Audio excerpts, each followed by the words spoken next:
Welcome to the final episode in our sequence on extraoral surgical access, OMFS Essentials, concise knowledge for the modern maxillofacial surgeon.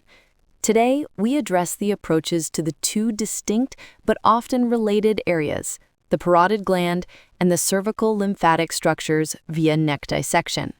The parotid area is complex due to the facial nerve trunk, while neck dissection requires balancing wide exposure with the preservation of blood flow to large skin flaps. Approaches to the parotid gland. Parotid surgery incisions are primarily designed to expose the gland while protecting the facial nerve and achieving an acceptable cosmetic result, often using the natural curves and creases around the ear. A. Blair Incision.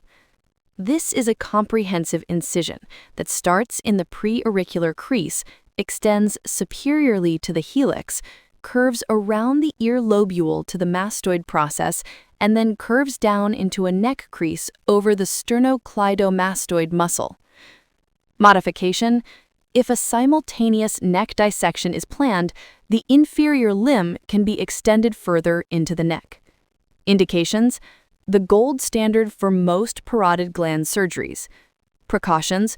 Requires vigilance to protect the superficial temporal artery, the auriculotemporal nerve, and critically, the marginal mandibular nerve as the incision curves into the neck.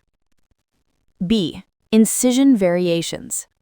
Several modifications exist, all based on the preauricular and cervical components of the Blair incision, designed to optimize exposure and aesthetics.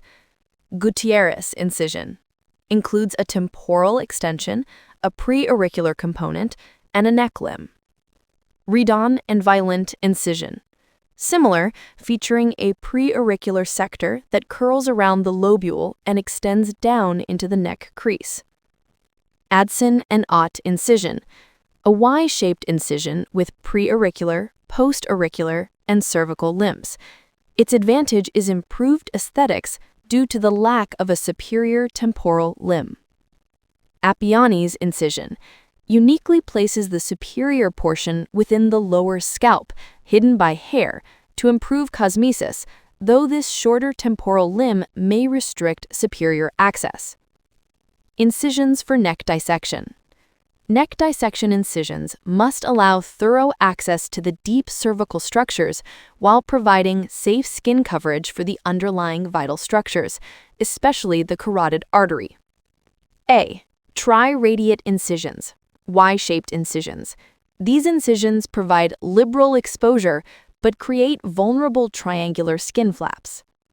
Creel's Y incision, triradiate incision, consists of a submandibular limb that meets a vertical limb. Crucial precaution: the vertical component must not lie directly over the carotid artery. If the incision line dehisces or opens, the exposed artery is at risk of a catastrophic complication called a carotid blowout. Hayes-Martin incision. Similar submandibular component, but extends into the neck as an inverted Y in the supraclavicular region, creating 4 triangular flaps. Main drawback: the multiple triangular flaps increase the risk of compromised vascularity and necrosis at the tips, which can, again, expose the underlying parotid artery. Schobinger incision, a modification of the triradiate design, where the vertical limb is curved posteriorly to ensure it lies clear of the carotid. However, the fundamental risk associated with sharp triangular flaps remains. B. Horizontal incisions, apron-like designs. These designs prioritize safety and cosmesis by utilizing natural skin creases and avoiding triangular flaps. A. McPhee incision consists of 2 parallel horizontal incisions, one submandibular and one supraclavicular, with a bridge of skin, called a bipedicled flap, between them. Advantages: minimal risk of necrosis or dehiscence because no triangular edges are formed. Excellent aesthetic results as the lines fall in natural creases. Disadvantage: technically more demanding to perform the dissection through the restricted access between the horizontal cuts, making it less suitable for beginners.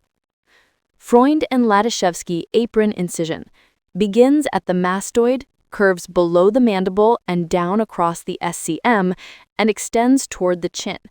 Advantage: highly effective for supraomohyoid neck dissections, levels 1 through 3, with no triangular areas, leading to excellent healing. Freund apron incision for larynx, a longer apron incision extending from one mastoid process to the other, used for midline malignancies and bilateral supraomohyoid neck dissections. Summary: parotid approaches like the Blair incision aim for maximum access while carefully protecting the facial nerve branches. Neck dissection incisions must balance surgical freedom with flap viability. The traditional triradiate designs offer wide access but carry risks of flap necrosis, while the McPhee and apron incisions prioritize skin safety and superior cosmetic results by avoiding sharp angles and utilizing natural skin creases. As we conclude our series on extraoral access, remember that surgical mastery requires not only skill in the operation itself, but the wisdom to choose the access that ensures the best possible outcome, both functional and aesthetic. You've been listening to OMFS Essentials. Subscribe for more concise, evidence-based episodes, and as always, keep mastering the essentials.